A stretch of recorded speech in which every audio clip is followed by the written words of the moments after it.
Bonjour à tous, vous allez pouvoir suivre dans un instant l'audition de Pascal Lamy par la Commission des affaires économiques du Sénat. Alors Pascal Lamy a été longtemps collaborateur de Jacques Delors, il a été pendant 5 ans commissaire européen et pendant 10 ans directeur général de l'OMC, l'Organisation mondiale du commerce. Aujourd'hui, il est président d'honneur du laboratoire d'idées Notre Europe, Institut Jacques Delors, et c'est à ce titre qu'il est d'ailleurs entendu ce matin là, par la Commission des affaires économiques. L'Europe, c'est un sujet de prédilection pour Pascal Lamy, qui est également investi dans de nombreux autres think tanks, tous très favorables à l'intégration européenne. Cette année, enfin, il a été l'auteur d'un livre, Quand la France s'éveillera, un livre qui présente toutes les potentialités de la France vue du monde. Voilà, tout de suite donc, direction la salle Clémenceau pour cette audition de Pascal Lamy et on se retrouve juste après. Vos fonctions, votre position, vos compétences largement reconnues font de vous un observateur privilégié de la situation économique et sociale de la France et de l'Europe, car la connaissance fine de ce qui se fait ailleurs dans le monde vous permet de voir sans doute autrement ce qui se fait ici. C'est ce regard à la fois proche et distancié qui nous intéresse tout particulièrement. Vous venez d'ailleurs de publier un ouvrage dont le titre exprime l'ambivalence de la situation de notre pays. De votre point de vue, quand la France s'éveillera, ça nous rappelle un autre titre. Ce titre sonne à la fois comme un constat sévère, puisque si l'on s'éveille, c'est bien qu'on était endormi, ou assoupi, ou à tout le moins suffisamment mobilisé. En même temps, il exprime aussi un certain optimisme quant à l'avenir de notre économie et la force de nos atouts. Vous dénoncez dans cet ouvrage la tendance de certains en Europe et en France à céder à ce que vous appelez la délectatio morosa.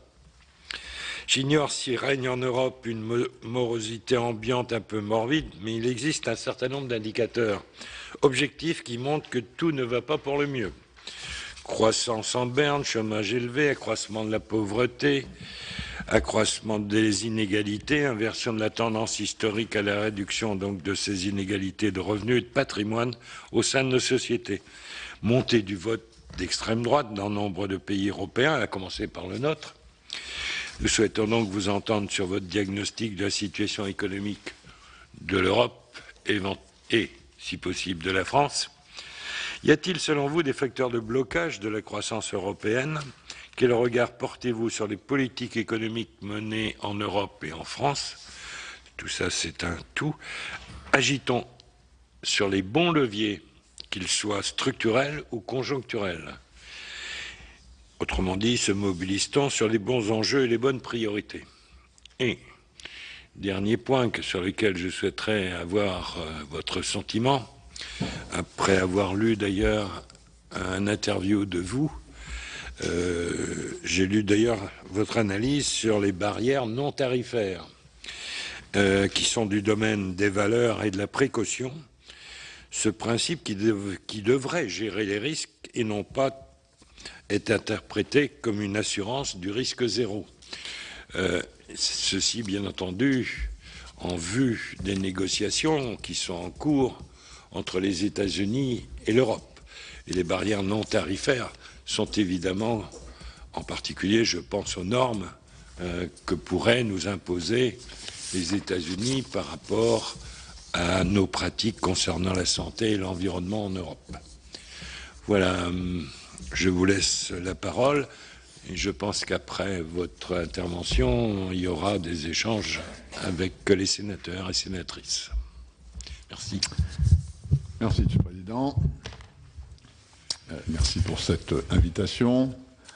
En préparant cette discussion, j'ai réalisé que c'était la première fois depuis 40 ans que j'apparaissais dans cette maison libre de toute contrainte institutionnelle.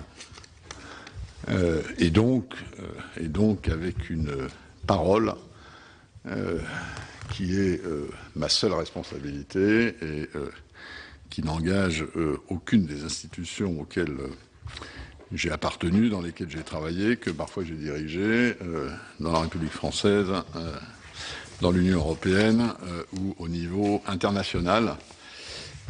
Et pour tout dire, ça fait drôle. Mais c'est pas désagréable. Enfin, j'espère que c'est un point de vue que vous partagerez. Je vais très brièvement introduire la discussion, puisque je ne suis plus porteur d'une doctrine institutionnelle, d'un discours institutionnel, en répondant aux deux questions que vous venez de poser. D'abord sur les perspectives de l'économie européenne, et ensuite sur cette affaire de traité transatlantique dont la négociation a commencé au mois de juin de l'année dernière. Pas anormal à la veille d'élections européennes qu'on s'intéresse à ce sujet, enfin, je dirais, et je sais que cette maison, de ce point de vue, a toujours été une exception. Le Sénat a toujours, et c'est mon expérience, et je vous ai donné une indication de la durée de cette expérience, a toujours manifesté un intérêt particulier pour les questions européennes. Il y a un savoir-faire, une approche qui, je le dois dire, est rare dans nos institutions et que j'ai toujours, en tout cas, éprouvé comme un soutien à l'intégration européenne, même si, évidemment, il peut y avoir des nuances politiques ici ou là. Alors, si on prend la longue vue, pour regarder non pas sur le passé, mais sur l'avenir, en gros, les 10 années qui viennent, l'économie mondiale, c'est 6% de croissance pour les pays en développement, dits émergents, c'est 3% de croissance pour les États-Unis, et c'est 1,5% de croissance pour l'Europe, toutes choses égales par ailleurs. Autrement dit, nos perspectives à moyen long terme, c'est la moitié de la croissance américaine, qui est elle-même la moitié de celle des pays en développement. Cette hiérarchie est le produit de forces qui sont celles qui sont les grands facteurs qui déterminent la croissance économique dans le monde globalisé qui est le nôtre. Et en très gros, pourquoi ce 1,5% européen ? Très simplement, c'est la somme de 2% de productivité globale des facteurs par an, qui est ce que nous avons connu à peu près au cours des 10 dernières années. Disons, c'est le haut de la fourchette de la prévision, moins 0,5%, qui est la baisse annuelle tendancielle de la population active en Europe. Donc la production européenne, la dynamique de production européenne, c'est la productivité globale des facteurs, plus la croissance des facteurs, sauf qu'il y a un des facteurs qui décroît, qui est la population active. Et ce 2% de productivité, en projection moyenne et longue, je le répète, est le haut de la fourchette. Donc ce 1,5%, toute chose égale par ailleurs, c'est le haut de la fourchette. Si la productivité est à 1,5% au lieu de 2%, le taux de croissance à moyen terme de l'Union européenne, c'est 1%. C'est évidemment une perspective assez sombre, toute chose égale par ailleurs, notamment parce que le modèle de civilisation européenne, ce qu'on appelle entre nous Européens ce modèle d'économie sociale de marché, n'est pas seulement une économie de marché, c'est l'économie sociale de marché qui se distingue d'autres modèles disponibles sur la planète par un taux de redistribution au titre du social, que ce soit l'éducation, que ce soit la santé, que ce soit les retraites, que ce soit le logement. Nos pays européens dépensent beaucoup en redistribution. C'est ce fameux chiffre que Mme Merkel cite depuis 2 ans sur toutes les tribunes.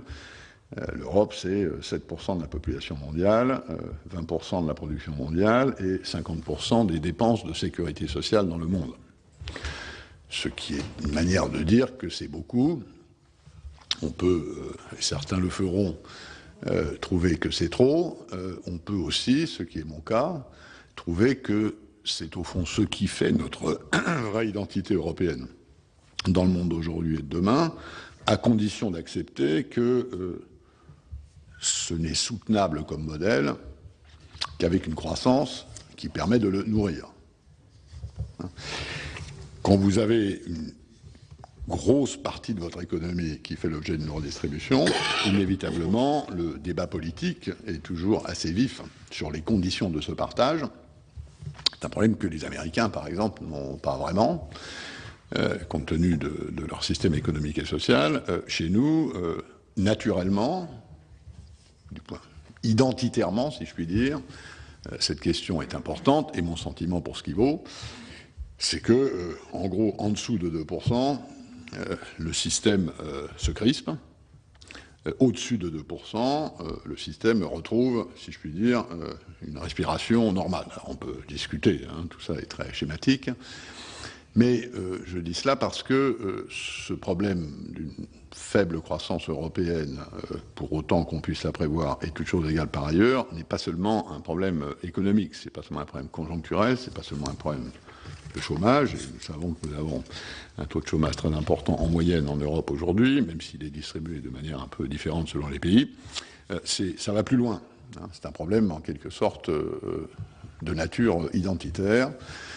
Si nous ne trouvons pas un chemin de croissance de l'ordre de 2%, alors nos peuples, dans leur identité, seront insatisfaits avec les conséquences que cela produit. Faiblesse et force en très très gros de l'Union européenne dans le monde contemporain.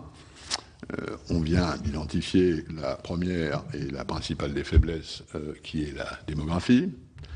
Nous sommes le seul continent qui vieillit à ce point en Europe dans les 10 ou 20 années qui viennent. Nous serons d'ailleurs suivis par la Chine dans les décennies qui suivent, qui paieront à ce moment-là cette politique incroyablement intrusive dans la nature humaine, qui est la politique d'un enfant par ménage. Je n'insiste pas là-dessus, ces perspectives sont connues. Deuxième faiblesse structurelle dans le jeu des chaises musicales de la répartition des ressources énergétiques, l'Europe a été mal dotée. Nous sommes de très très gros importateurs d'énergie, et ceci nous met en quelque sorte en situation de dépendance à la fois stratégique, mais aussi du point de vue de la compétitivité, dans la mesure où les producteurs d'énergie ont tendance à utiliser l'énergie la moins chère chez eux et à exporter une énergie légèrement plus chère. Et c'est évidemment encore plus vrai depuis la révolution du gaz de schiste aux États-Unis, qui reste, dans les 10 années à venir, notre concurrent principal. Troisième ère de faiblesse, qui, elle, n'est pas structurelle, mais qui est malheureusement installée, pour l'instant, qui est le rétrécissement de la part de la frontière technologique qui est occupée par les Européens dans le monde d'aujourd'hui.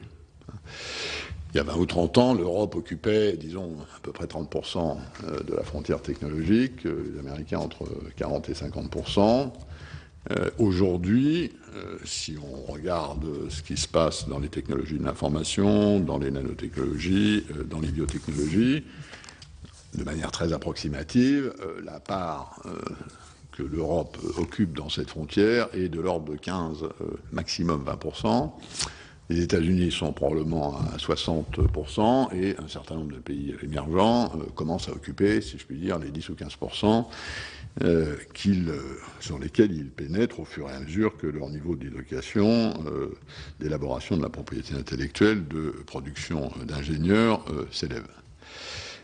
Ça n'est pas irrémédiable, mais c'est une tendance lourde dont nous devons bien être conscients, parce que les produits de demain, ce qui fera l'objet de l'activité économique, de ce que les consommateurs rechercheront, de ce que les producteurs de biens et de services devront satisfaire, ce sont des choses de plus en plus immatérielles, dans lesquelles, si je puis dire de manière vulgaire, le contenu en jus de cervelle devient de plus en plus important, et le contenu en huile de coude de moins en moins important, et ceci évidemment est un enjeu crucial du point de vue des systèmes de formation.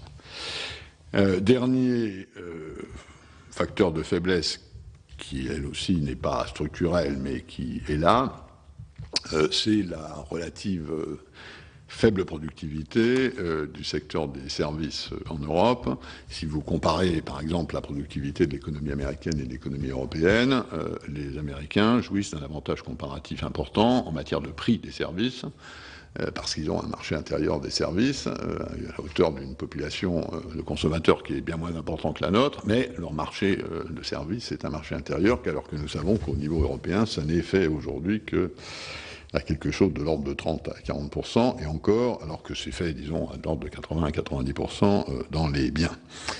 Ceci va plus loin que la considération du seul secteur des services, dans la mesure où l'économie moderne intègre de manière de plus en plus considérable l'industrie et les services. C'est très difficile dans le monde d'aujourd'hui, et a fortiori dans le monde de demain, de faire une frontière entre ce qui est de l'industrie, ce qui est des services.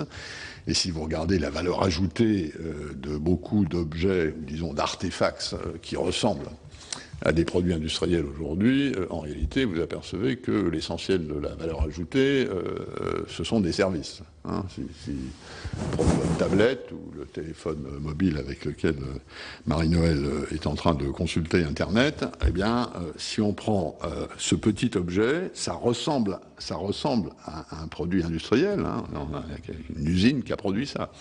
Simplement, là-dedans, il y a 5% de valeur ajoutée industrielle, qui est le truc en plastique, éventuellement en aluminium. Il y a la valeur des terres rares qui ont été manipulées pour faire les puces qu'il y a là-dedans. Et le reste, c'est tout du jus de cervelle. Hein, c'est des programmes, c'est des brevets, c'est du design, c'est de la distribution. Face à ça, où sont les forces ? Il y a une force essentielle, qui est celle que nous devons, nous, Européens, exploiter davantage, qui est notre masse, notre taille, qui est la largeur et la profondeur de notre marché, que ce soit dans la concurrence internationale ou que ce soit dans l'obtention des progrès de productivité qui sont disponibles. Hein. Alors, si je regarde, encore une fois, à un niveau très planétaire, cette masse, l'Europe l'utilise correctement dans ce qui est la gestion de la concurrence internationale. Hein.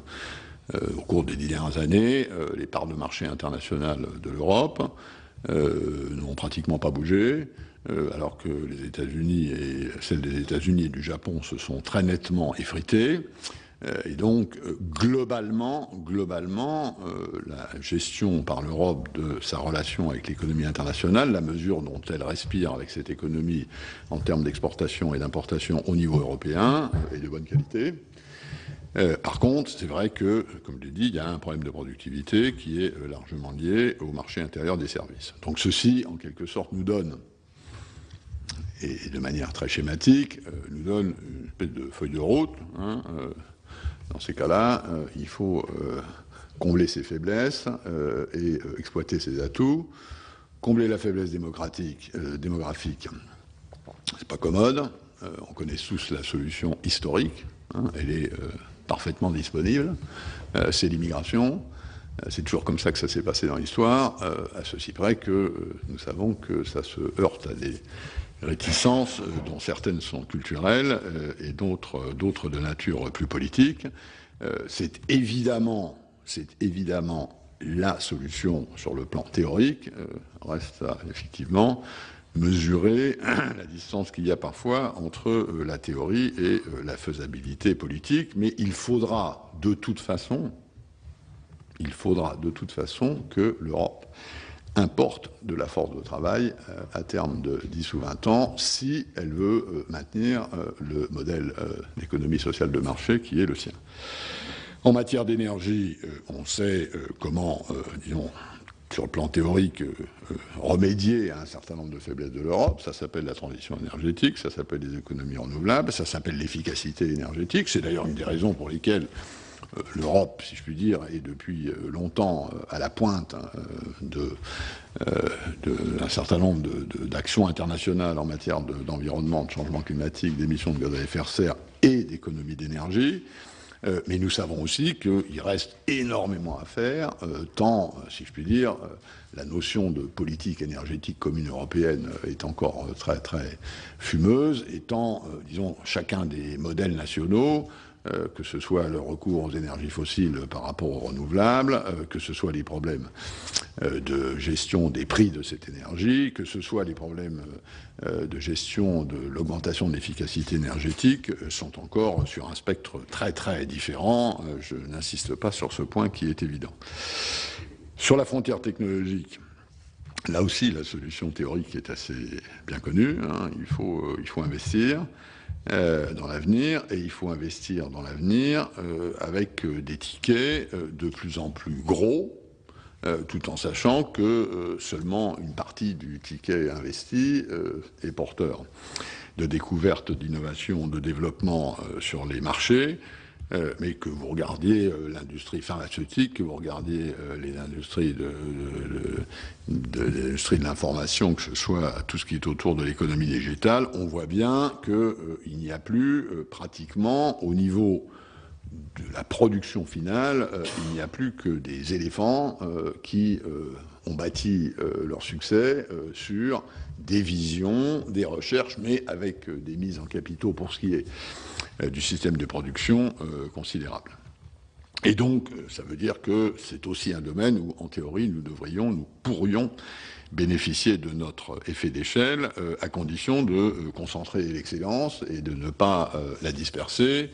Et nous savons tous que, disons, dans l'entreprise d'intégration européenne, notamment sur les programmes de recherche, il y a quand même une certaine tendance à faire plaisir à tout le monde et donc à éparpiller un peu les moyens, alors qu'en réalité, il faudrait les concentrer, ce qui suppose une volonté politique particulièrement déterminée. Sur les forces, j'en ai parlé, c'est essentiellement le marché intérieur dans les services qui pourrait être source de productivité et donc, à terme, d'emploi. Nous savons tous qu'à court terme, la productivité, c'est du changement d'emploi. Nous savons tous qu'à long terme, la productivité, c'est de l'emploi. Et comme par hasard, d'ailleurs, ce sont les économies les plus productives et les plus compétitives qui ont le taux de chômage le plus bas. Je n'insiste pas sur ce point qui est parfois chez nous un peu perdu de vue. Donc là, je me suis limité au champ européen. Bien entendu, si on regarde, par exemple, les problèmes que la France a affrontés, hélas, depuis très longtemps, en matière de l'équilibre des finances publiques, en matière de chômage de masse, en matière d'érosion de la compétitivité, les 2/3 des solutions à ces questions ne sont pas d'ordre européen, hein, elles sont d'ordre national. La preuve d'ailleurs, c'est qu'à l'intérieur du même cadre, avec la même politique commerciale commune, avec les mêmes institutions, avec la même politique macroéconomique, pour autant qu'il y en ait une, il y a des performances très très différentes, à la fois sur les finances publiques, sur le chômage et sur la compétitivité. Donc ça nous dit que quand même l'essentiel, ça se passe au niveau domestique, au niveau national, mais évidemment, l'échelon européen peut être important en tant que catalyseur et en tant que niveau pertinent pour des économies d'échelle, qu'il s'agisse des investissements dans les infrastructures, qu'il s'agisse de la recherche et développement, qu'il s'agisse même de programmes comme ceux qui sont apparus au cours des dernières années pour lutter contre le chômage de jeunes avec des systèmes d'apprentissage de type Erasmus. Le tout étant effectivement une question de dosage. L'Europe passe par une phase de désendettement qui, à mon avis, était nécessaire. Je n'appelle pas cela de l'austérité, j'appelle ça du désendettement. Mais il est vrai aussi que nous ne faisons pas ensemble assez d'investissements dans ce qui constitue les programmes d'avenir. Et je pense que ça, c'est vraiment une question majeure pour la prochaine législature européenne, après que les électeurs européens auront déterminé le rapport des forces politiques au Parlement européen, et donc, dans une certaine mesure, et moyennant les discussions nécessaires entre le Conseil européen et le Parlement européen, la composition de la Commission européenne. Donc voilà pour ce qui est de votre première question, Monsieur le Président. Sur le traité transatlantique, En un mot, et on pourra y revenir en fonction de vos questions, cette négociation s'inscrit dans un basculement considérable, historique, à la fois du commerce international et de la régulation du commerce international. Si vous voulez, la régulation du commerce international a pour objet de réduire ou d'éliminer les obstacles aux échanges pour autant qu'ils soient illégitimes, ce qui suppose une définition consensuelle de ce que ça veut dire d'illégitime, mais disons, la base idéologique, et d'ailleurs c'est le ciment idéologique des membres de l'OMC, c'est que, en gros, l'ouverture des échanges, ça marche, parce que ça permet à chacun de faire davantage de ce en quoi il ou elle est bon, et de faire faire par les autres ce que, là où ils sont bons, vieille théorie toute simple, ricardienne, qui peut faire l'objet de modèles économiques très compliqués, mais disons qu'il se comprend assez bien. C'est ça, c'est l'efficience qui fait de la croissance et donc potentiellement de la productivité. J'ai consacré d'ailleurs à ce sujet un petit livre, mais qui est en anglais, que j'ai publié l'année dernière à Cambridge University Press, qui fait le tour de la question. Ceux d'entre vous qui veulent approfondir savent que je suis toujours disponible. J'ai passé trop de temps de ma vie dans ce métier pour ne pas y en avoir gardé petite expérience et en tout cas une certaine affection. Réduire les obstacles aux échanges, depuis en gros 2 millénaires, depuis que le premier traité de commerce a été signé entre le roi de Crète et le pharaon d'Égypte, ça consistait à réduire des mesures qui étaient des obstacles à l'échange et dont l'objet était de protéger les producteurs nationaux de la concurrence étrangère, pour diverses raisons, type droit de douane. Ce monde est en train de mourir, de se terminer. Il est comme ces étoiles dont on perçoit encore la lumière, non pas parce qu'elles existent, elles sont mortes, mais non, la lumière met un certain temps à arriver jusqu'à nos yeux. Et les droits de douane, en gros, c'est ça, historiquement. Alors pourquoi ? Tout simplement parce que la technologie, la globalisation, cette phase-là de globalisation conduit à une multilocalisation des processus de production. Et au fond, on est, j'ai développé cette doctrine quand j'étais directeur général de l'OMC, on est dans une époque où les choses ne sont plus made in France, made in Germany, made in Japan, made in China, mais made in the world. 60% du commerce international sont des composants ou des pièces détachées. Le contenu en importation des exportations moyens dans le monde était 20% il y a 20 ans, c'est 40% aujourd'hui, ce sera 60% dans 20 ans. Et donc cette interpénétration qui, au fond, est en train de détruire la notion de frontière de ce point de vue, suit son cours. Et pour cette raison, c'est bien sûr qu'il y a des disciplines que, y compris celles de l'OMC, ont permis de passer, en tout cas, de ne pas céder à des tentations, à des pulsions, et donc à ne pas produire de choc protectionniste.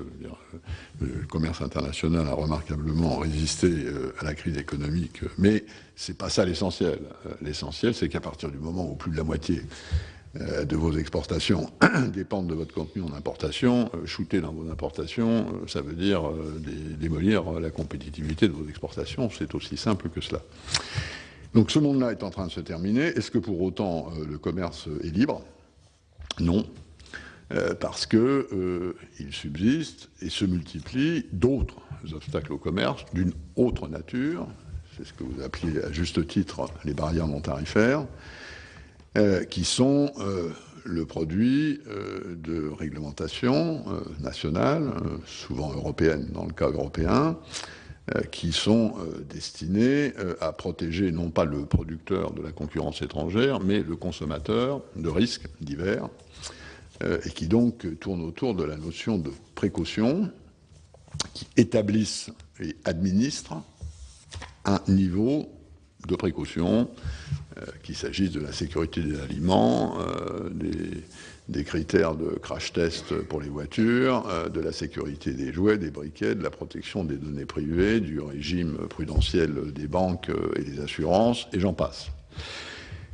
Ces mesures se multiplient dans le monde au fur et à mesure que, disons, le progrès et le développement permet à des femmes et à des hommes de se préoccuper d'autre chose que de savoir si eux ou leurs enfants vont manger le lendemain, ce qui est finalement une assez bonne nouvelle. On s'intéresse à des choses qui sont de l'ordre des valeurs. Simplement, ce faisant, on juxtapose des échelles de valeurs qui sont parfois très différentes. Et donc, la question de l'avenir, en termes de régulation de l'échange international, ça n'est plus de réduire ou d'éliminer ces obstacles eux-mêmes. Personne ne va changer son standard de maximum de résidus de pesticides dans les fleurs coupées pour favoriser le commerce international. Aucun Parlement ne ratifiera ça. Et donc, le jeu n'est plus d'éliminer ces obstacles. Il est d'éliminer ce qui fait problème, c'est-à-dire la différence entre ces obstacles. Et ça, c'est un exercice évidemment beaucoup plus compliqué, qui est de l'ordre de la convergence réglementaire, concept d'ailleurs que les Européens connaissent assez bien, parce que c'est au fond ce qui a fait la différence entre le marché commun d'avant 92 et le marché intérieur d'après 92. Quelle est la différence? C'est en gros de la convergence réglementaire sur les normes et les standards. C'est évidemment, encore une fois, un enjeu très très différent. Il est en partie encadré par les règles de l'OMC et notamment par l'accord sur les barrières techniques au commerce et par l'accord sur les mesures sanitaires et phytosanitaires, mais il n'est encadré que dans les principes. Les organisations, les organes de régulation, aussi bien au niveau national qu'au niveau international, quand il y en a, qui sont responsables de ces normes, de ces standards, ne sont pas des organes commerciaux.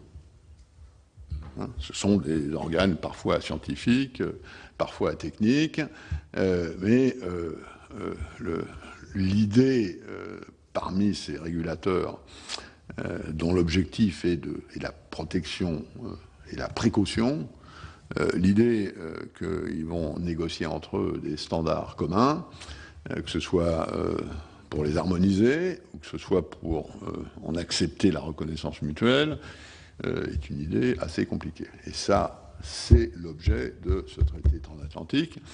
Si vous regardez les échanges euro-américains, c'est à peu près 1 000 milliards de dollars par an. La partie marchandise, bien de ce commerce qui est soumis à des droits de douane, est assez faible. Disons, le droit de douane moyen entre les États-Unis et l'Europe aujourd'hui, c'est de l'ordre de 2,5%. Donc, l'ouverture de l'échange transatlantique, qui fait du sens du point de vue des gains d'efficience, c'est 80% de la convergence réglementaire. Ça consiste à faire en sorte que les voitures américaines et les voitures européennes aient les mêmes standards de sécurité, que les crash tests soient sinon identiques, du moins équivalents, qu'on se mette d'accord sur la norme de déchlorination des poulets, parce qu'on sait bien qu'il faut laver les poulets quand on produit dans des usines à poulets. Il va falloir se mettre d'accord sur les questions de protection des données privées. Tous sujets qui sont, pour un certain nombre d'entre eux, très sensibles, très délicats, parce que la manière dont vous percevez le risque et la manière dont vous gérez la précaution est assez étroitement corrélée avec une échelle de valeur. Un risque, c'est quoi? C'est quelque chose, si ça se produit, c'est moins bien que si ça ne se produit pas. Il y a tout de suite du bien et du mal dans la symbolique qui s'exerce en gestion de la précaution. Et ça, c'est, je crois, une question majeure. Et mon sentiment, et là je vais m'exprimer avec précaution pour que mes propos ne provoquent pas de problème, mon sentiment, c'est que cette négociation a été lancée comme une négociation classique. Au fond, il y a la chose et il y a le nom. On lui a donné un nom, on l'a associé à un narratif qui ressemble à un accord classique, comme l'Union européenne en a signé avec la Corée, avec le Canada récemment, et comme les États-Unis en ont signé avec les pays d'Amérique latine. Bon. Or, c'est un animal de nature différente. Et la différence de cette nature, à mon avis, mériterait d'être mieux expliquée, mieux soulignée, ne serait-ce que pour répondre à des questions légitimes, qui viennent d'ailleurs des deux côtés, comme par hasard, et qui consistent à se demander si une telle convergence va se faire au détriment de la précaution. Il peut y avoir des soupçons légitimes, et notamment en Europe, que finalement l'Europe est un continent très précautionneux, que les États-Unis sont un continent beaucoup plus habitué au risque, et que donc ceci va se faire au détriment d'un niveau de précaution auquel, disons, les Européens tiennent pour des raisons identitaires. Bon. Je crois qu'il faut regarder ça avec un peu de recul. Hein. Il y a des tas d'endroits, et j'en connais, des tas de secteurs techniques, où la précaution américaine est supérieure à la précaution européenne. Prendre qu'un exemple, il n'y a pas de voiture diesel aux États-Unis. Alors, il y a des camions diesel parce que le syndicat des camionneurs est suffisamment fort pour obtenir ça pour les camions, mais pas pour les voitures. Et pourquoi? Parce que c'est pas bon pour l'environnement. D'ailleurs, historiquement, ce sont les Américains qui ont inventé le principe de précaution dans les années 70 avec le Clean Air Act, alors qu'à l'époque, l'Europe était sur le logiciel pollueur-payeur, qui est exactement le contraire de la précaution auquel nous sommes venus après. Et donc, ça, c'est un enjeu important. Mon sentiment personnel, c'est que cette négociation, qui sera longue, complexe, qui donnera lieu à beaucoup de débats, et il faut, compte tenu de la sensibilité des sujets abordés, qu'elle donne lieu à débat et à transparence. Mon sentiment, c'est qu'à la fin, ça s'alignera sur le niveau de précaution le plus élevé de chacun des deux côtés. Je ne vois pas, personnellement, c'est mon expérience de négociateur commercial dans ces domaines, même si ce sont des domaines qui ont été moins négociés que les obstacles précédents, je pense que c'est comme ça que ça terminera. Simplement, c'est très difficile tactiquement, quand on démarre une négociation, de dire, bon, bah, finalement, ça va être simple, on va prendre le niveau de précaution le plus élevé des deux côtés, sans, comme ça, rentrer dans la technique. Parce que qu'est-ce que ça veut dire dans la pharmacie, dans la chimie, dans l'automobile, dans l'agroalimentaire? Ce serait, au fond, la manière la plus simple d'obtenir l'objectif, mais on sent bien que pour des raisons tactiques et politiques, cette suggestion est un peu utopique, mais je crois que c'est dans cet esprit-là qu'il faut se placer. J'en termine là pour laisser autant de place que possible à vos questions. Merci. Et donc, Monsieur Vaugrenard. Et merci, Monsieur le Président. Je voulais vous interroger, Monsieur Lamy, sur les quelques points que vous avez abordés, et également sur les quelques déclarations que vous avez faites ces dernières semaines. Mais venons-en d'abord au point que vous avez abordé, notamment sur les différences entre la France, l'Europe et le reste du monde, en quelque sorte. Vous avez indiqué que la croissance des pays émergents dans les années à venir allait être de 6%, aux USA 3%, en Europe 1,5%. Les questions de productivité, certes, sont à prendre en considération et sont importantes. De la même manière, les investissements dans le cadre de la recherche et de l'innovation, on voit combien ils sont différents en France avec le reste de l'Europe et encore plus avec les pays émergents et les États-Unis. Et une question qui n'a pas été abordée, c'est les questions aussi monétaires. Il nous est arrivé d'auditionner Louis Gallois lorsqu'il avait en responsabilité EADS, et fréquemment il nous disait la différence de parité entre le dollar et l'euro nous pose manifestement des problèmes concurrentiels qui sont importants. Ne pensez-vous pas que la Banque centrale européenne devrait être plus audacieuse en matière de politique monétaire pour faire diminuer la parité de l'euro face au dollar?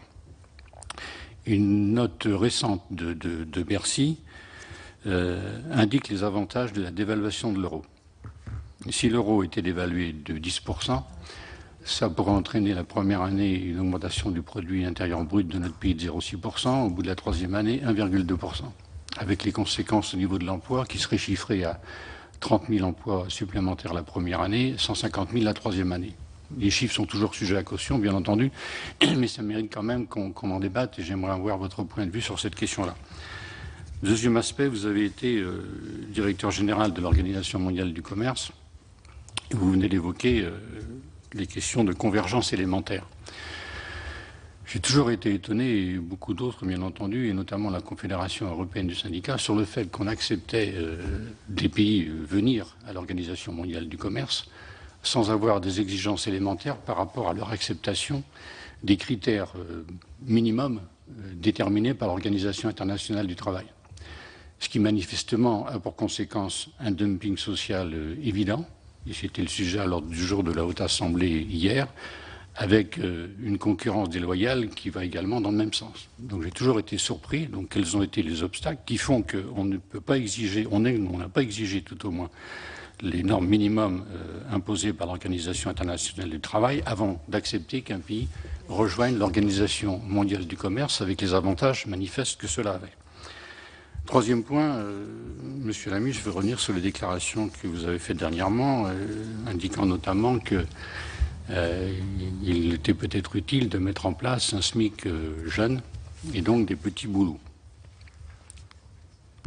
Entre 2008 et 2011, en pleine période donc de crise économique, financière et sociale, dans notre pays, il faut savoir que 10% des plus pauvres ont vu leur pouvoir d'achat diminuer de 3,4% entre 2008 et 2011. Dans la même période, les 5% les plus fortunés de notre pays ont vu leur pouvoir d'achat croître de 3,5%. Je vais rappeler deux autres chiffres. 10% des plus riches aujourd'hui sur notre territoire accaparent 50% du patrimoine national. 50% des moins fortunés s'en partagent 7%. Donc la question, selon moi, qui se pose, c'est une question plus de redistribution, finalement, des richesses globales, des efforts partagés entre ceux qui ont la possibilité de faire des efforts, plutôt que de s'attaquer aux jeunes qui vont probablement être la génération de prix l'après-guerre qui risque de vivre moins bien que l'ensemble des générations qui les ont précédées. Et donc plutôt que de demander des efforts aux jeunes, je pense que d'abord il y a des efforts intergénérationnels qui iraient dans un sens opposé et que par ailleurs il y a bien d'autres efforts à faire que cela. Donc pour tout dire, et pour conclure, parce que je sens le président s'impatienter, je le comprends, je trouve, Monsieur Lamy, je le dis en toute courtoisie, vos déclarations sur cet aspect-là, je pense d'abord que c'est à l'évidence une mauvaise solution. Je trouve ces déclarations un peu iconoclastes et pour tout dire, et Laurence Parisot n'est pas considérée comme étant une affreuse gauchiste, elle-même disait, suite aux déclarations de M. Gattaz, que baisser le SMIC serait de l'esclavage. Donc voilà, à un moment où les profits et les augmentations des patrons du CAC 40 sont extrêmement sensibles dans cette période de crise, je trouve qu'il était inconvenant de faire ce genre de déclaration. Merci Yannick. Monsieur Bruno Retailleau.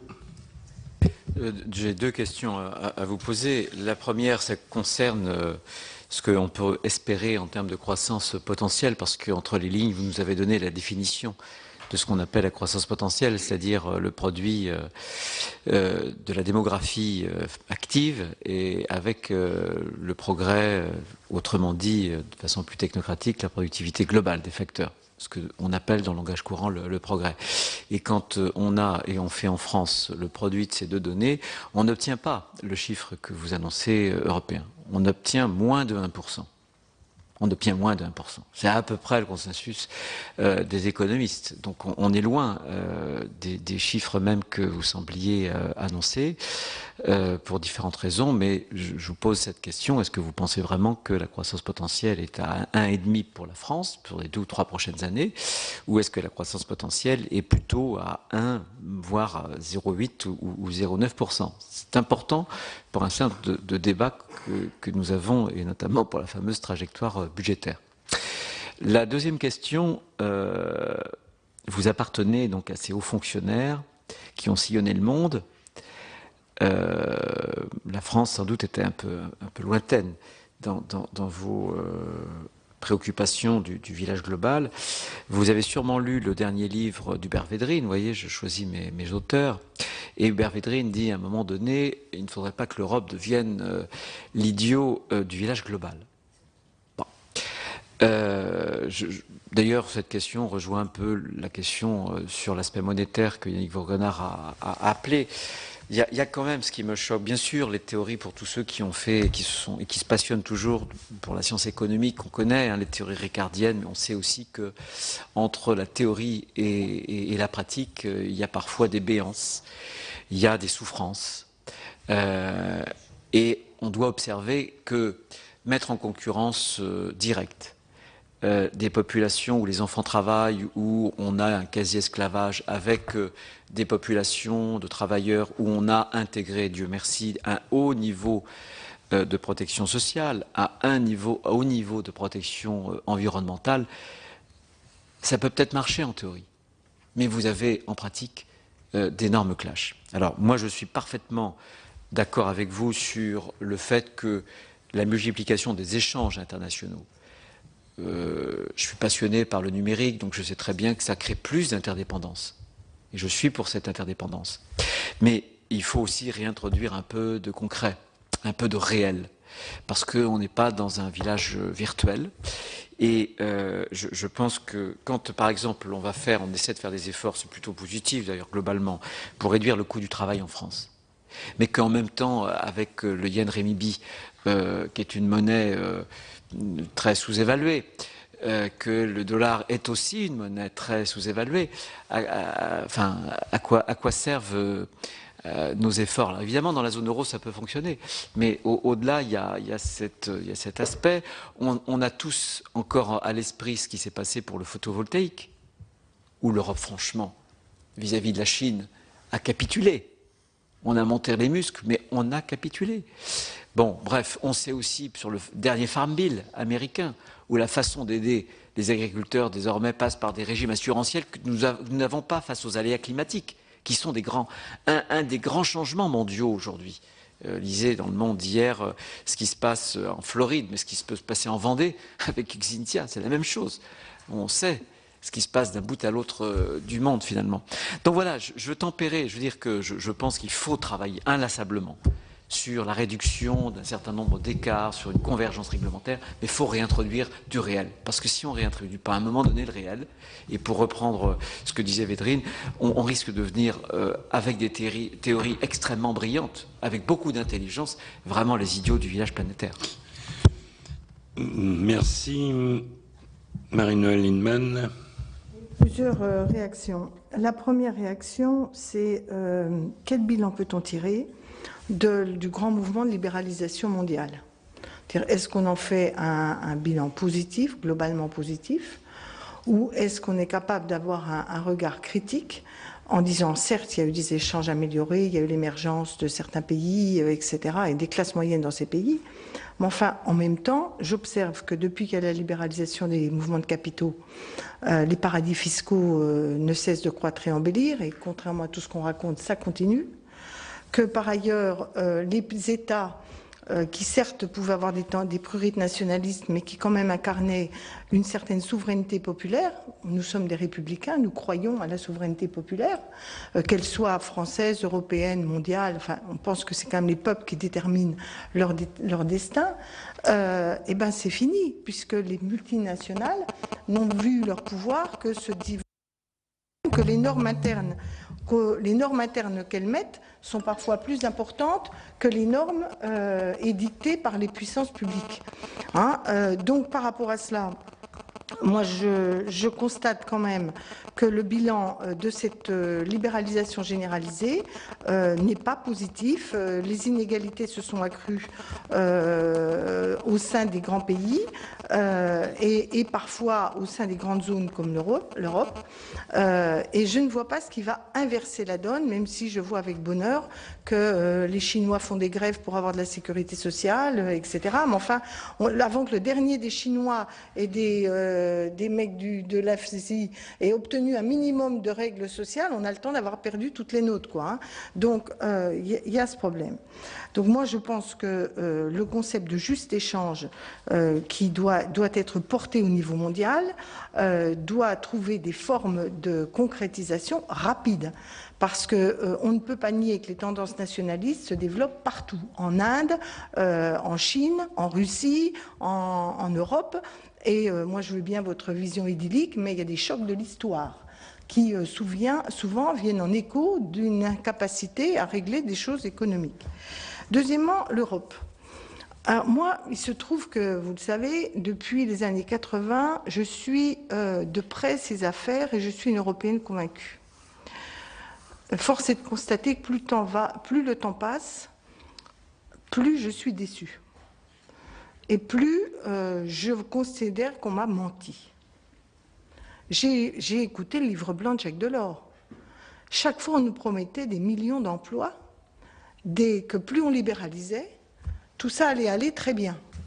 Puis alors, quand ça ne va pas bien, parce que le chômage augmente, que les inégalités entre pays du Nord, du Sud, etc., se développent, on dit on n'y va pas encore assez. C'est parce qu'on n'a pas été au bout de la libéralisation que tout ça ne marche pas. Et vous étonnez après que les peuples ne soient pas motivés sur les élections européennes et qu'ils ne croient plus, mais absolument plus, dans les discours qu'on leur vend sur l'Europe. Donc, par exemple, vous déclarez c'est un problème national parce qu'il y a des pays qui s'en tirent bien et d'autres qui s'en tirent mal. Eh oui, sauf que le cadre qui a été fixé, il est favorable à certains et défavorable à d'autres. Alors certes, la France aurait dû réagir avec beaucoup plus de véhémence sur, par exemple, le système des aides publiques pour les entreprises. Mais tout a été fait pour que la France, qui était historiquement, et c'est là où l'Europe, il y a la domination d'un certain nombre de cultures au détriment d'autres, qu'on a laissé faire. Le génie français, historiquement, c'est quand même du capital public, des aides publiques, un lien entre l'innovation individuelle, la PME, les secteurs industriels, le capitalisme familial et le capitalisme public. Et c'est pas pour faire du Montebourg, mais depuis Colbert plus De Gaulle, plus Mitterrand, et puis vous prenez les sondages, aujourd'hui, 80% des Français voudraient qu'on renationalise Alstom. Alors moi, je veux bien qu'on soit qu'un pays de crétins, qui n'a rien compris au libéralisme, mais on sait très bien que chaque peuple a son génie. Et on a expliqué en Europe que le génie français était disqualifié parce que l'idéologie dominante, c'était le libéralisme généralisé et pas d'aide publique. Je ne dis pas qu'il fallait garder les mêmes nationalisations, etc. Mais il fallait nous laisser l'espace d'une mutation. Non, suppression des aides publiques, privatisation, et les pans entiers de l'industrie disparaissent. Et après, on dit « Ah, les Allemands sont géniaux ». Forcément, le système est construit pour eux. L'Eurofort les favorise. Bon, donc, moi, je veux bien ça. Je constate que les autres pays d'Europe du Sud sont dans une situation, il n'y a pas que nous les brels. Hein. C'est pas parce qu'il y a le soleil au sud qu'on est crétin et qu'au nord, parce qu'ils ont froid, ils sont intelligents. Parce que je crois que là, ce n'est pas cela. Donc, moi, ce que je vois, c'est quand vous parlez de la démographie, par exemple, quand vous dites il faut de l'immigration, je suis pour l'immigration. Je pense qu'un pays qui ne s'émigre plus, ne respire plus. Mais vous dites il va bien falloir des forces de travail. Mais est-ce que la première priorité, ce ne serait pas de dire que le plein emploi est un objectif numéro 1 des Européens et qu'on se donne les moyens? Et que force est de constater que les méthodes qui ont jusqu'à présent été mises en œuvre n'ont pas permis le plein emploi. Je sais bien que les chômeurs sont tous des feignants, qu'on n'est que des crétins en France, mais enfin, il me semble quand même qu'il y a un problème sur... Dernière chose, intuitivement, le modèle que vous prenez, celui des libéraux, c'est chacun va faire ce qu'il est capable de faire. Alors j'attends avant que le Niger se développe. Hein. Les gars, alors heureusement, ils ont de l'uranium et autres, mais je ne crois pas à cela. Je crois à l'écosystème humain. C'est-à-dire, je ne crois pas qu'il y a, dans une société, on ne doit faire que sur quoi on est bon pour faire. On a besoin qu'il y en ait qui soient moins bons autour de soi. Parce que c'est aussi ça qui crée de l'innovation. Quand vous parlez de la crise de l'innovation, Et je ne suis pas d'accord avec Guillaume Sarkozy, vous le savez bien, qui est le patron historique, qui était à l'époque le patron du textile. Mais quand ils ont expliqué, les industriels français du textile, que quand on allait délocaliser le textile, une part de l'innovation allait partir. Pourquoi? Parce qu'on ne sait pas, quand on innove, si on va innover sur la fibre, sur la manière de tisser, sur la manière de traiter le tissu, comment on introduit dans des choses vieilles comme le monde des modernités totales. Et quand on perd la diversité de ce tissu-là, on perd les capacités d'innovation. Ou alors on fait ce qu'on fait en France, c'est-à-dire de la recherche fondamentale, et après, quand il s'agit de penser comment tout ça peut rentrer dans l'innovation, on n'y arrive pas. Donc le modèle de société qui vise à spécialiser les gens là où ils sont bons, et surtout là où, comme me disait ma collègue à droite tout à l'heure en discutant, là où ils sont le moins chers, eh ben, est un modèle suicidaire parce qu'il ne correspond pas à l'écosystème humain. Voilà. Donc moi, je pense que quand même la remise en cause de cette mondialisation et de cette Europe telle qu'elle est, les Français l'ont exprimé. À chaque fois qu'on leur donne la parole, ils votent non au traité contre le libre-échange. 88% sont contre le TAFTA. Monsieur Arthuis, qui est quand même un libéral, dit lui-même, et je termine là-dessus, quand on dit l'Europe, elle est unie quand il s'agit d'aller vers le libéralisme, mais pas unie quand il s'agit de défendre l'intérêt du dernier, des plus faibles des Européens. Parce que dans l'accord transatlantique, les études de la Commission européenne montrent que certains secteurs vont être favorisés et d'autres défavorisés. Et devinez quels sont les secteurs qui vont être favorisés, la machine-outil allemande, et quels sont les secteurs qui vont être défavorisés, l'agroalimentaire et l'agriculture française. Alors moi, je veux bien que ce soit l'intérêt général de l'Europe, mais il n'y a pas d'intérêt général de l'Europe qui sacrifie un bout de l'Europe au profit d'une autre. Merci. Il nous reste encore 3 demandes de parole après les 2 interventions relativement longues. Monsieur Lenoir. Bien, Monsieur le Président, c'est une invitation à ce que je sois plus court. Bien, je vais essayer de vous satisfaire. C'est que pour vous, c'est un exercice. Écoutez, de temps en temps, il faut faire des efforts. Bien, Monsieur Lamy, je voudrais d'abord vous poser 2 questions qui sont en fait des questions que beaucoup se posent autour de nous. Est-ce que vous pouvez confirmer qu'au fond, on est entré dans une phase de désindustrialisation de la France ?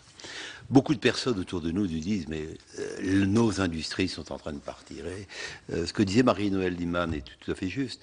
Quand on visite des ateliers industriels, pas forcément de très grands ateliers, on s'intéresse aux machines-outils qui sont utilisées. D'où viennent-elles? On pose toujours la question. Bon, rarement la France, vous me direz, plan machine-outils, ça remonte à déjà quelques dizaines d'années, on s'y est cassé les dents. Mais est-ce que vous n'avez pas le sentiment quand même qu'aujourd'hui, on est en train de faire ce que les Britanniques ont connu il y a déjà pas mal d'années?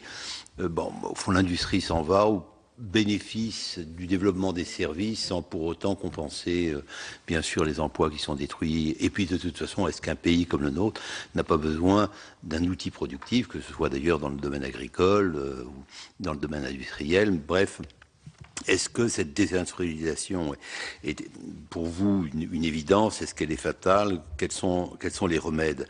Une deuxième question que je me pose, j'ai eu l'occasion, lorsque j'étais député, de participer à plusieurs sommets de l'OMC. Vous étiez vous-même commissaire européen, je me souviens de Seattle, et je me souviens également de Doha. Au fond, on a l'impression que les pays industrialisés acceptent de discuter avec des pays émergents. Ça dure des années. Pendant ce temps-là, les pays émergents s'organisent à notre détriment.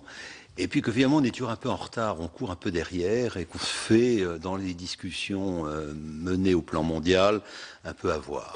Bon, c'est un peu l'impression que j'ai pu ressentir. Maintenant, 2 questions précises sur la France. Vous avez dit, vous étiez un homme libre, donc je vous pose des questions sur lesquelles vous allez pouvoir vous exprimer librement. Vous avez eu raison d'aborder la question de l'énergie. Est-ce que vous considérez que la France commet une erreur en refusant de regarder ce qu'elle a sous ses pieds? Je pense au gaz de schiste. Nous avons entendu en commission, il y a 1 an et demi, Louis Gallois qui avait fixé l'une de ses priorités, qui était le développement des gaz de schiste. J'ai eu l'occasion de travailler un peu sur cette question, de voir ce qui se passe aux États-Unis. Je confirmais votre diagnostic, je l'ai entendu tout à l'heure. Et deuxièmement, également, dans le domaine de l'énergie, le nucléaire. Le nucléaire, bon, si on cherche des secteurs où nous sommes bons, voilà, le secteur nucléaire est vraiment un domaine. Au moment où on parle d'Alstom, quel est un peu votre point de vue sur cette question? Et avec une question subsidiaire, est-ce que vous croyez possible à ce que l'Europe ait une politique de l'énergie? Pour ma part, je ne le crois pas. Chacun fait en fonction de ses moyens, et les politiques qui sont menées me paraissent complètement contradictoires. Hein, mais bon. Enfin, un dernier point sur lequel vous allez pouvoir vous livrer comme vous le pensez. La précédente majorité, sous l'impulsion du président de la République, avait voté la TVA sociale. Quelle est votre opinion sur ce qui avait été voté, mis en place, ce qui a été ensuite ôté? Est-ce que c'est un moyen de faire face à la concurrence des pays émergents? Merci, Monsieur Lenoir. Très bien. Compliment. Monsieur Claude Dilat. Oui, merci, Monsieur le Président. Ce sera une question simple et, je pense, rapide, même si quand on commence comme ça, c'est mauvais signe. Mais oui. Non, là, je vais essayer d'une... Oui, la question, Monsieur Lamy, est dans la suite de vos propos sur la nécessité de convergence. Vous avez parlé de convergence réglementaire concernant la sécurité sanitaire, etc. Yannick Vaugrenard a parlé aussi de convergence en ce qui concerne le droit du travail, ce qui me paraît effectivement des choses tout à fait souhaitables si on veut organiser, pour ne pas dire réguler, le commerce international, en tous les cas le rendre plus juste. Est-ce que vous pensez que le moment n'est pas venu de s'occuper aussi des atteintes graves à l'environnement? Car là aussi, ça peut provoquer des distorsions de concurrence. Je suis pas tout à fait... Enfin, c'est pas la même chose que ce que vient de dire Monsieur Lenoir, mais effectivement, l'énergie est importante et le coût de l'énergie est important dans la compétitivité. Or, quand on a des modes d'extraction non conventionnels des carburants, manifestement, ça revient moins cher, mais manifestement aussi, enfin moi je suis pas spécialiste, ça peut provoquer des dégâts sur l'environnement qui sont importants, de même que le traitement des déchets. Je ne parle pas seulement des déchets nucléaires, c'est pas peut-être le plus important effectivement, mais de tous les déchets coûtent cher. Et donc, il ne faudrait pas donner une prime à ceux qui ne prennent pas en compte cet aspect-là.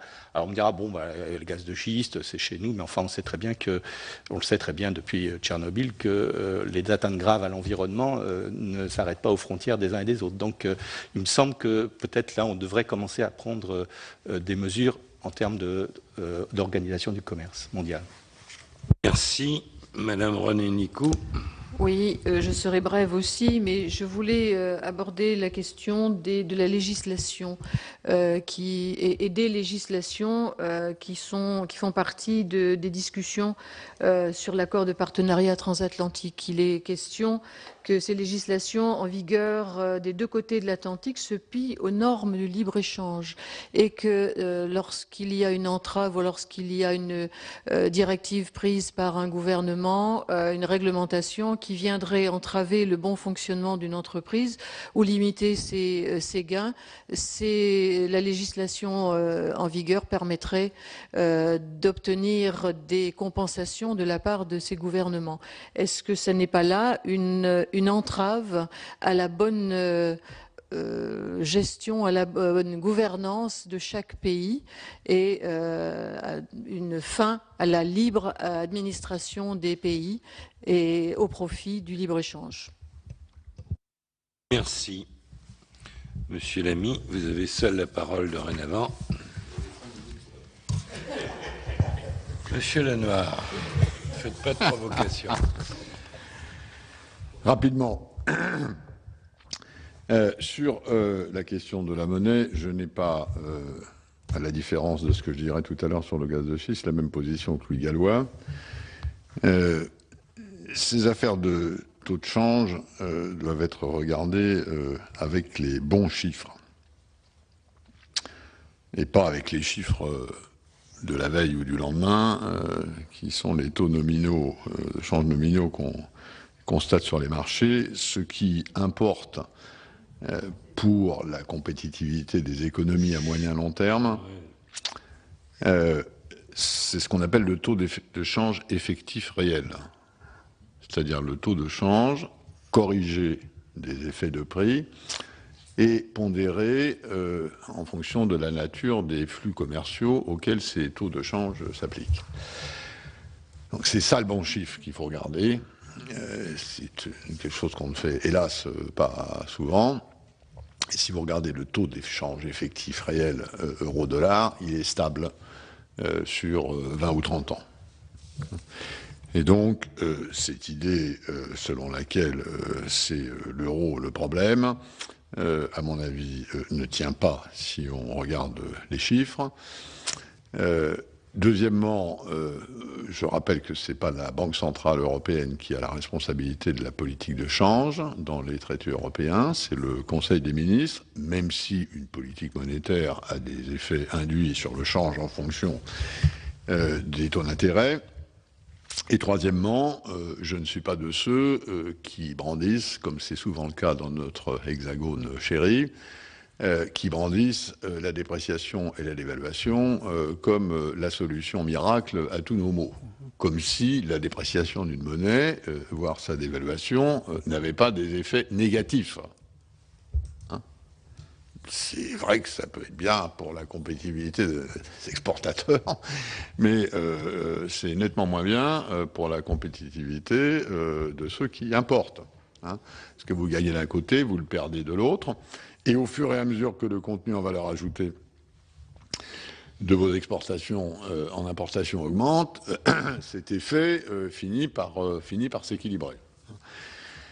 Et donc, ne pensons pas, si ça devait être une tentation, que l'impact économique et social d'une dépréciation ou d'une dévaluation de la monnaie ne fait pas un choc sur l'économie et ne remet pas en cause la compétitivité d'un certain nombre d'acteurs de notre économie, et notamment sur un continent et dans un pays qui, pour des raisons que j'ai indiquées tout à l'heure, doit importer énormément d'énergie. Donc, à mon avis, l'euro n'est pas le problème essentiel. Si l'euro était le problème, si l'euro-dollar était le problème essentiel, et j'y reviendrai, l'Union européenne n'aurait pas un surplus industriel de 300 milliards d'euros par an. Si vous regardez le cas de la France, où la France perd-elle des parts de marché, c'est sur la zone euro, là où la monnaie est unique. Où est-ce qu'elle se débrouille plutôt pas mal, c'est hors zone euro, là où on n'est pas dans la même zone monétaire.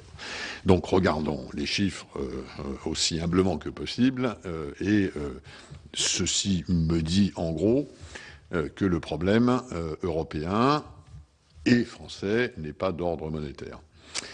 Sur les normes sociales internationales, vous avez tout à fait raison. D'ailleurs, quand j'étais commissaire européen, j'étais porteur d'un mandat qui consistait à, disons, établir un pont un peu moins pointillé qu'il ne l'est entre l'Organisation internationale du travail et l'Internationale du commerce. Je l'ai fait quand j'étais DG de l'OMC du point de vue de ce que je pouvais faire, c'est-à-dire ce que je pouvais faire sans que mon conseil général, qui représente tous les membres de l'OMC, ne me remonte les bretelles. La vérité toute crue, c'est que le système international est ainsi fait que les États décident à l'OMC les critères de la régulation du commerce international et ils décident à l'OIT les critères de la régulation des standards sociaux. Et ils décident à l'Union internationale des télécommunications, la répartition internationale des fréquences, et ils décident au Codex Alimentarius, qui est une filiale de l'Organisation mondiale de la santé et de la FAO, d'un certain nombre de standards pour la sécurité des aliments. C'est comme ça, nous vivons dans ce système depuis 1648. Les porteurs de la cohérence entre, par exemple, les règles du commerce et les règles sociales, ce sont 200 États-nations souverains. Et lorsque 200 États-nations souverains, ce qui n'est pas forcément toujours le cas, mais enfin disons en gros, souscrivent à des engagements et à des disciplines en matière de standards sociaux, ils doivent les respecter. Simplement, ce n'est pas une affaire qui est traitée du côté commercial, c'est une affaire qui est traitée du côté social. L'OIT a son propre mécanisme de règlement des différends. L'OIT peut autoriser des sanctions sur des pays qui ne respectent pas les standards sociaux. Simplement, pour des raisons diverses qui tiennent à l'équilibre des forces à l'intérieur de l'OIT, par le mandat qui a été donné au directeur général de l'OIT il y a 30 ans de mettre en place un mécanisme de règlement des différends sérieux n'a jamais été exercé, parce qu'il n'y a pas, disons, la volonté politique chez les membres de l'OIT d'aller jusque-là. Hein, donc il ne faut pas mettre ça sur le dos de l'OMC ou de l'OIT d'ailleurs. C'est la responsabilité des États-nations souverains qui composent ces organisations.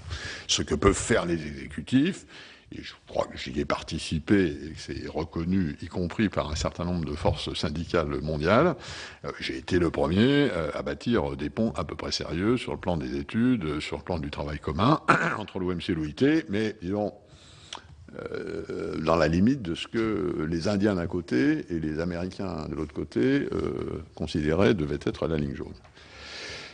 Sur les petits boulots, je n'y reviens pas, je répète que je suis un homme libre et que mes propos n'engagent que moi, et donc j'espère que ça limite la portée de ces propos, mais en même temps, parce que je suis libre, je dis ce que je pense.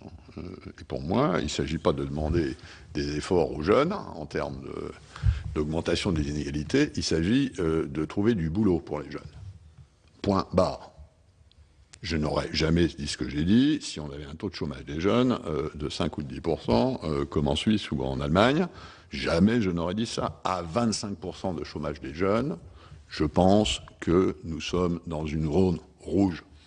Et que quand on est dans une zone rouge, il faut remettre en cause quelques lignes jaunes.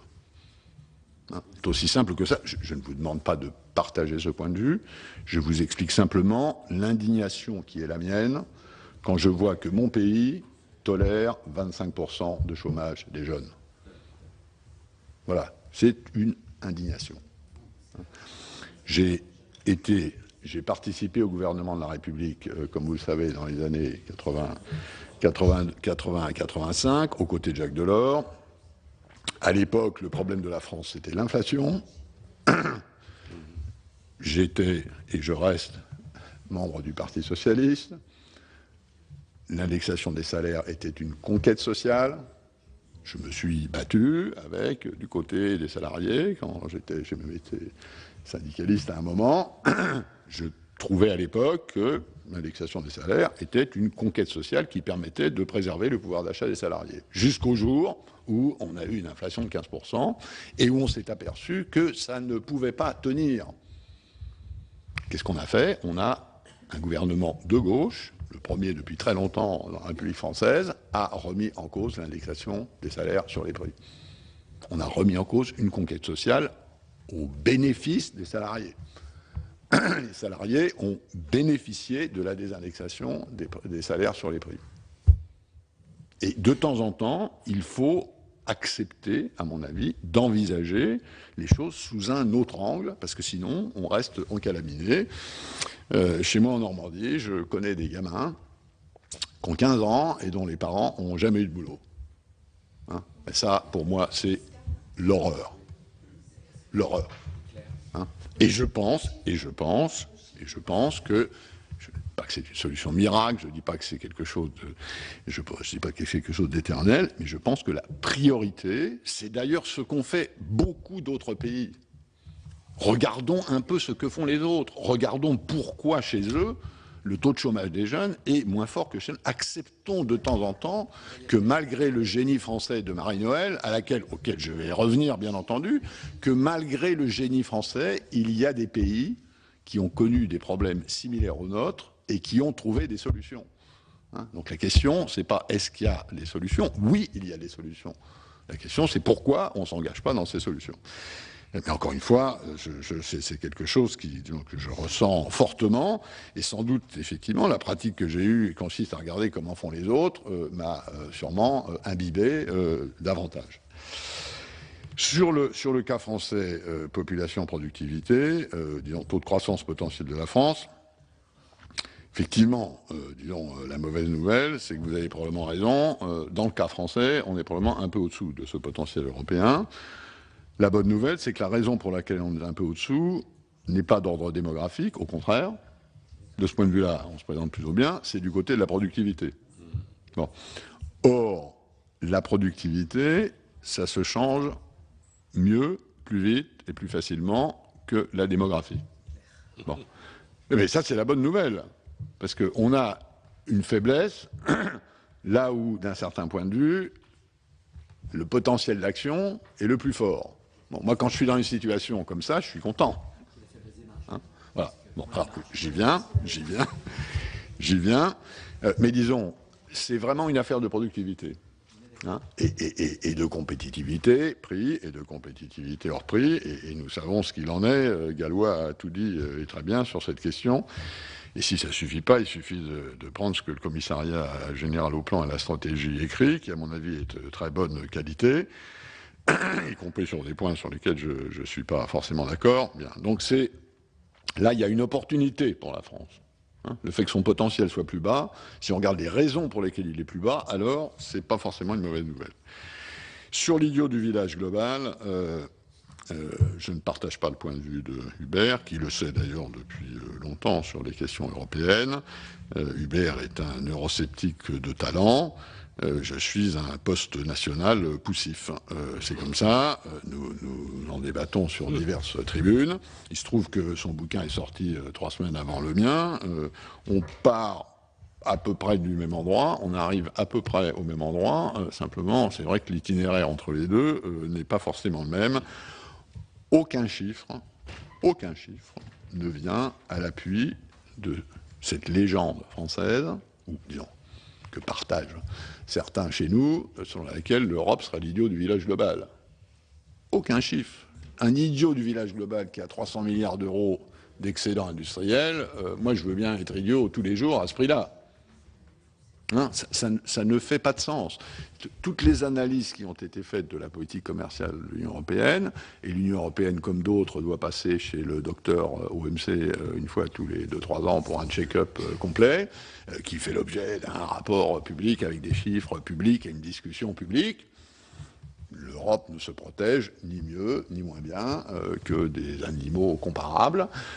Il n'y a aucune faiblesse structurelle dans la politique commerciale de l'Union. Donc cette idée, pour moi d'ailleurs, elle est très révélatrice de cette capacité que nous avons de temps en temps à nous auto-flageller, à dire vraiment, on est vraiment très mauvais, on est les idiots du village global. Forcément, c'est pas comme ça qu'on mobilise les troupes, et je pense que c'est une erreur factuelle, et de temps en temps, il faut regarder les faits, et pas seulement les idées, les doctrines, les discours, ça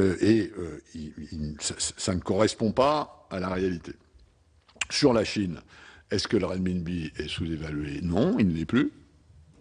Hein, c'est ce que nous dit le FMI, qui est disons, le grand arbitre des beautés en matière de taux de change. Le FMI, le renminbi, en taux de change constant effectif réel, s'est réévalué de 25% au cours des 10 dernières années. À court terme, c'est vrai, ils ont un peu décroché, mais ils savent très bien qu'ils n'internationaliseront pas leur monnaie, ce qui est leur objectif géostratégique, en ayant une monnaie faible. Il est vrai que le compte de capital de la Chine n'est pas libéralisé. Il n'y a pas besoin d'être libéralisé, d'avoir un compte de capital libéralisé pour appartenir au FMI, aussi étrange que ça puisse paraître d'ailleurs. C'est comme ça, les règles internationales sont ce qu'elles sont. Aussi longtemps qu'on ne les change pas, elles sont ce qu'elles sont. Quant aux salaires chinois, c'est vrai qu'ils augmentent de 15% par an, et Marie-Noël a raison de dire que la bonne nouvelle, de temps en temps, c'est que les Chinois font grève. Et donc, petit à petit, l'excédent commercial chinois se réduit au fur et à mesure que la consommation intérieure prend le relais de la croissance chinoise. Sur le Farm Bill américain, je ne suis pas en état, parce que j'ai plus les moyens, l'armée technique que j'avais quand j'étais DG de l'OMC. À ma connaissance, la question de la compatibilité du Farm Bill américain avec les règles existantes à l'OMC en matière de subvention n'a pas été examiné. Hein, donc je ne sais pas si, a priori, on peut dire que ça colle ou que ça colle pas. Il faut regarder dans le détail.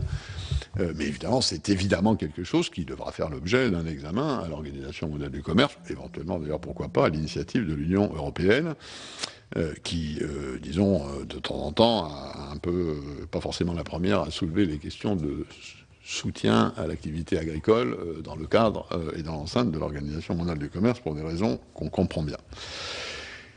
Bon, Marie-Noël, on ne va pas se lancer dans un grand débat public. Ce que tu appelles libéralisation, j'appelle ouverture des échanges, et c'est une nuance sémantique importante. Hein. Ouvrir, c'est ouvrir, libéraliser, au sens de déréguler, c'est autre chose. Hein. Et là, il y a des petites confusions sémantiques auxquelles il faut faire attention. En gros, l'ouverture des échanges a donné de très bons résultats. Les économies ouvertes marchent mieux que les économies fermées. Ce qui s'est passé depuis 30 ans a formidablement réduit la pauvreté dans le monde. Il est vrai, au prix de la croissance d'inégalités à l'intérieur des pays. C'est le point de vue que je développe dans la première partie de ce petit livre où je parle de la mondialisation Janus. Elle a ses bons côtés, elle a ses mauvais côtés. Je n'ai d'ailleurs jamais été un avocat de je ne sais trop quelle mondialisation paradisiaque ou heureuse. Il y a des forces en sens contraire, il y a des courants, il y a des vents, et puis il faut savoir les prendre. À la fin du fin, c'est une décision humaine. Il n'y a pas de facilité. Et donc, il est vrai que le rapport entre, disons, l'économie, les marchés et les sociétés, et notamment les sociétés politiques, est remis en cause par cette phase-là de globalisation, comme il l'a d'ailleurs été par les phases de globalisation précédentes. Il y a un sujet difficile d'articulation de désencastrement, comme disait Polanyi, entre l'économie et la société au niveau mondial. Je suis de ceux qui pensent qu'il y a des solutions à ce problème, et notamment que les systèmes qui offrent davantage de solidarité sociale que les autres sont meilleurs pour traiter cette question. Ce n'est pas un hasard si les pays les plus compétitifs sur cette planète sur le moyen long terme sont ceux qui ont des systèmes sociaux les plus sophistiqués. Il y a d'autres facteurs qui interviennent, mais celui-là intervient certainement. Quant au juste échange, 100 fois pour, comme je l'écris d'ailleurs dans ce petit livre, à une condition, c'est que les partenaires à l'échange se mettent d'accord sur ce qui est juste. Ce qui, en gros, nous ramène à la case départ. Hein. C'est un concept formidable, sauf que si on doit discuter tous les deux de ce qu'est le juste échange, il faudra commencer par se mettre d'accord sur ce qui est juste, ce qui suppose, d'un certain point de vue, le problème résolu. Et donc, on n'en est pas là. Quant au raisonnement sur l'Europe, cadre favorable aux autres et pas à nous, typique de cette auto-flagellation française qui consiste à penser qu'on est des mauvais, qu'on est des médiocres, qu'on se fait avoir par les autres, et quand c'est pas la Chine, c'est l'Allemagne, et quand c'est pas l'Allemagne, c'est Bruxelles, et quand c'est pas Bruxelles, c'est les immigrés, et quand c'est pas les immigrés, c'est les Arabes. Il y a toujours une raison extérieure à nos problèmes. L'Allemagne, et j'ai connu ça quand j'étais à Bruxelles, après la réunification, a connu des années épouvantables. L'Allemagne était l'homme malade de l'Europe, dans la même Europe que nous. Elle était malade, plus rien n'allait, comme chez nous. Et puis qu'est-ce qu'ils ont fait? Ils n'ont pas changé l'Europe pour ça. Ils ont fait une opération qui s'appelle Standard Deutschland. Ils ont pris le taureau par les cornes et ils ont petit à petit réussi à résoudre un certain nombre de leurs problèmes. Donc avec le même cadre, l'Allemagne est sortie de la mouise alors que nous n'en sommes pas sortis. Donc ça n'est pas l'Europe qui est responsable. Nous avons S'il vous plaît, Monsieur Retailleau, pas de provocation. Nous avons nos propres problèmes, reconnaissons-le, et ne mettons pas ces problèmes toujours sur le dos, encore une fois, de cette mondialisation, de la Chine, de l'Allemagne, de Bruxelles. Aussi longtemps que nous resterons dans cet état d'esprit qui consiste à attribuer l'essentiel de nos problèmes ailleurs, ce qui est commode intellectuellement, notre pays continuera la dérive qu'il a entamée il y a 40 ans avec le déficit des finances publiques, qu'il a entamé il y a 30 ans avec le chômage de masse et qu'il a entamé il y a 10 ans avec la détérioration de sa compétitivité. On peut faire les deux. Hein. L'essentiel de nos problèmes est chez nous. Et je dénonce, je regrette, pour ma part, cette tendance que je constate dans notre pays à mettre la racine de nos problèmes sur le dos des autres. Je pense que c'est une attitude intellectuelle erronée et que quand on a une attitude intellectuelle erronée, on n'agit pas dans le bon sens. Quant au génie français, il est là. Il n'a rien de disqualifié. Il doit au contraire s'employer et s'engager. Je vais, dans quelques minutes, remettre à M. Jean-Pascal Tricoire le prix du financier de l'année. Voilà une entreprise, Schneider Electric, qui n'a pas toujours connu, disons, un destin industriel formidable, si on songe à ce que fut Creusot-Loire. Voilà une entreprise mondialisée qui fait 95% de son chiffre d'affaires hors de France, qui est un succès formidable, qui est dans un métier d'avenir, qui est positionné sur les marchés émergents, typique du génie français, bien que Jean-Pascal Tricoire ne soit pas un produit de l'élite des grandes écoles, ce qui est peut-être d'ailleurs une des raisons pour lesquelles... Absolument. Et voilà, un Vendéen qui vit à Hong Kong. Alors, je sais bien qu'un Vendéen qui vit à Hong Kong, ça dérange chez nous. Mais c'est une des raisons principales de son succès. Et donc, il y a manière de réussir. Et d'accord avec Marie-Noëlle pour dire que c'est un écosystème. Encore une fois, ne restons pas sur des formules. Quel est le bon niveau d'appréhension de cet écosystème ? Et aussi longtemps qu'on n'a pas répondu à cette question, on n'a pas beaucoup avancé. Sur la désindustrialisation, bien sûr qu'il y a une désindustrialisation, mais l'essentiel vient des marges insuffisantes des entreprises françaises. Hein, elles n'ont pas de marge suffisante, elles ne font pas assez de profit. Hein, quand un social-démocrate parle de profit, ici c'est toujours dangereux, mais la vérité économique, c'est que les marges des entreprises françaises sont insuffisantes, qu'elles n'ont pas de quoi investir, et donc qu'un certain nombre d'activités se font ailleurs. Il n'y a là-dedans rien de fatal. Hein, regardez ce qu'ont fait les Britanniques. Hein, les Britanniques étaient des mauvais dans l'industrie il y a 20 ans, et nous on était des bons. La part de PNB provenant de l'industrie est plus forte en Bretagne chez eux qu'elle ne l'est chez nous. Bien, donc rien de fatal. Mais, si les marges de l'entreprise restent ce qu'elles sont, alors notre tissu entrepreneurial, et c'est vrai dans l'industrie comme dans les services, sauf que l'industrie est par nature plus exposée à la concurrence internationale. Hein, et aussi, 60% de notre économie, c'est des services, 40% c'est autre chose. L'industrie étant plus exposée à la concurrence internationale, la faiblesse de ses marges la fragilise davantage du point de vue de la poursuite des activités et de la compétitivité que ça n'est le cas dans les services. Sur le gaz de schiste, je ne sais pas, j'ai tendance à partager la position de Louis Gallois, mais disons, je ne sais pas, et au fond, on ne me donne pas les moyens de savoir. Exact. Bon. Bien. Donc, je ne sais pas et je n'ai pas les moyens de savoir. Je ne peux pas en dire plus. Sur le nucléaire, je crois qu'on ne peut pas se passer du nucléaire. Accessoirement, c'est une énergie qui émet relativement moins de CO2, même si on prend l'intégralité de la chaîne. Je pense que c'est un avantage comparatif. Et ça doit faire partie du mix énergétique français.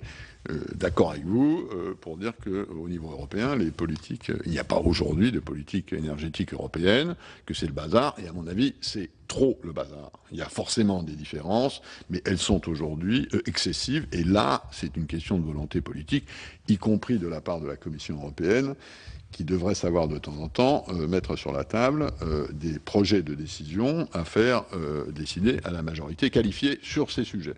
Hein, ce qu'elle n'a pas fait. Sur la TVA sociale, sociale ou pas, la question c'est de savoir si une hausse de la TVA est une bonne solution. Hein, c'est pas qu'elle soit sociale ou pas sociale, c'est toujours la même. C'est toujours la même. Après, la question c'est est-ce que vous faites peser sur le consommateur davantage du poids du coût du système de redistribution. C'est ça la question. Bien. Hein, le consommateur va payer la TVA. Hein, on va pas me dire que c'est pas le consommateur qui paye la TVA. Ah non, mais le consommateur va payer davantage de TVA. Donc c'est un problème qui ne se pose pas seulement pour la TVA sociale. Est-ce qu'on doit faire porter le poids du financement de la redistribution française, que ce soit par l'État, les collectivités locales, ou que ce soit par des régimes sociaux, est-ce qu'on doit le faire porter davantage sur le consommateur? Moi, j'ai tendance à penser que oui, parce que je pense que c'est quelque chose, à moyen long terme, qui est de nature à nous aider à redresser notre compétitivité. Hein, c'est ce que je pense. De là à faire une recommandation en disant de combien de points, et ce qu'on retire d'ailleurs pour la rajouter là, je n'en sais rien. Mais si vous voulez, ça n'a de sens qu'à l'intérieur d'un concept général qui est sur quel acteur économique le financement de notre système de redistribution doit-il peser. Sur l'environnement, entièrement d'accord. Il y a évidemment une question importante qui est celle de l'empreinte environnementale de nos systèmes de production, et on sait bien qu'elle n'est pas soutenable à terme de 20, 30 ou 40 ans. On sait bien que l'énergie, la consommation d'énergie, mais pas seulement d'énergie, aussi d'eau par exemple, est un des problèmes. Et ça, c'est soit vous régulez ça de manière multilatérale, c'est le sens des négociations internationales sur le changement climatique qui piétinent depuis 12 ou 20 ans, soit vous le réglez de manière unilatérale, du type je prends une mesure à la frontière qui est destinée à équilibrer l'empreinte carbone de mes importations avec l'empreinte carbone de ma production domestique. Bon. Dans le cas européen, malheureusement, ça ne marche pas. Pour une raison simple, c'est que l'empreinte carbone des exportations européennes est plus mauvaise que celle des importations européennes. Contrairement à ce que beaucoup de gens pensent, l'Europe, globalement, est spécialisée dans le commerce international, dans des industries, dans des secteurs qui sont très carbonés. On a parlé de la machine-outil 2 fois ce matin, en voilà un excellent exemple. Il n'y a pas plus carboné qu'une machine-outil. Même chose pour l'automobile, même chose pour les aciers spéciaux. Et donc, si vous faites le bilan commerce extérieur européen en termes de carbone et que vous allez dans cette direction, en gros, la seule conclusion logique que vous pouvez tirer, c'est que vous devez subventionner les importations européennes, ce qui est assez contre-intuitif. Mais encore une fois, pour aller dans cette direction, il faut regarder les chiffres de temps en temps et savoir où on met les pieds. La voie royale reste une solution globale et j'espère qu'on finira par la trouver sans jeu de mots. Madame Nicou, bon, sur les négociations transatlantiques, je crois que, disons, j'ai expliqué en gros quel était le contexte. Hein. Il s'agit de négocier de la convergence réglementaire, avec toutes les difficultés que ça présente et toutes les opportunités que ça présente. Sur l'affaire du mécanisme de règlement des différends, qui est effectivement sur la table de la négociation, à la demande des Américains, qui est ce qu'on appelle Investor to State Dispute Settlement, qui est un système de règlement de contentieux qui permet, contrairement à ce qui se passe par exemple à l'OMC, ou conformément à ce qui se passe à l'intérieur des pays, à une entreprise d'attaquer un souverain lorsque l'entreprise considère que le non-respect par ce souverain des dispositions de l'accord crée un dommage au détriment de l'entreprise. Donc une procédure spéciale que les Américains, en général, mettent dans leurs traités bilatéraux. Mon sentiment, mais encore une fois, qui n'engage que moi, hein, je suis mandaté par personne sur cette affaire, c'est que je vois bien l'intérêt d'un mécanisme de ce genre si l'Europe doit signer un traité de libre-échange avec le Sri Lanka, le Népal ou la Birmanie. Parce que je n'aurais pas forcément tendance à faire confiance à la justice birmane, népalaise ou sri-lankaise si je suis investisseur là-bas et que j'ai un sérieux problème. Donc l'idée d'avoir un dispositif juridictionnel séparé me paraît, disons, assez justifiée. Si je suis investisseur et que je veux que s'il y a un contentieux sur mes activités et mon investissement, ce soit fait selon les règles normales du droit. Bon.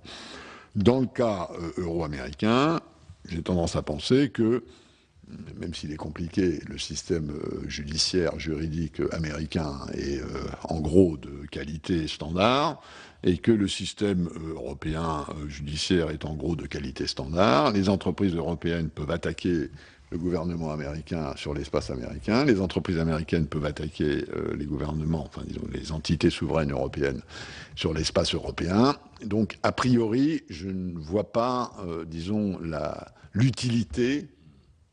Je ne vois pas l'utilité, a priori, je ne vois pas l'utilité d'un mécanisme de ce genre.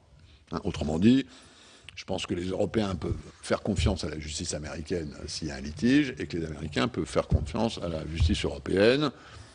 Elles ont bonne réputation, elles sont parfois un peu compliquées, mais elles n'ont en tout cas pas la réputation de prendre des décisions dans le sens de celui qui donne la plus grosse enveloppe. Donc voilà ma position sur ce sujet. Merci. Je vous remercie d'avoir passé plus d'1 heure et demie avec nous et permettre ces échanges en tous les cas, même si sur un certain nombre de points nous avons, j'ai bien compris, quelques différences d'approche. C'est toujours intéressant d'avoir le point de vue dit complémentaire. Marie-Noël s'est enrichie ce matin, je suis persuadé. Donc, l'a conforté. Surprise. Bien, je vous remercie. Le chômage des jeunes, c'est un chiffre sur les jeunes sur le marché. Si tu rapportes à la classe d'âge, tu te rendras compte que le chômage des jeunes en France est plutôt dans la moyenne basse de l'Union européenne, parce que nous avons beaucoup de gens scolarisés longtemps. Alors après, on peut dire, est-ce qu'ils sont tous bien scolarisés ou ils font Non, mais je m'excuse, mais c'est plutôt quand même positif que le niveau scolaire des trucs. Je ne veux pas dire que le chômage des jeunes n'est pas un problème. Ah bon, mais... au moins sur ce point, on est d'accord. Et j'espère qu'on est d'accord sur le fait que c'est un énorme problème. Oui. Bien sûr, mais je ne crois absolument pas à la solution. Non, mais la théorie que la France serait complètement en déflagration par rapport aux autres, Marie-Noël. Je compare aux autres, c'est tout. Voilà pour cette audition de Pascal Lamy, qui a été pendant 10 ans directeur général de l'OMC, l'Organisation mondiale du commerce, et qui était auditionné en tant que président d'honneur du laboratoire d'idées Notre Europe Institut Jacques Delors. Vous pouvez bien sûr toujours voir et revoir toutes les auditions sur notre site sur publicsénat.fr. Prochain rendez-vous de l'actualité parlementaire, 16h30 cet après-midi pour 24h Sénat, la séance présentée par Delphine Girard. Très bonne journée sur les chaînes parlementaires.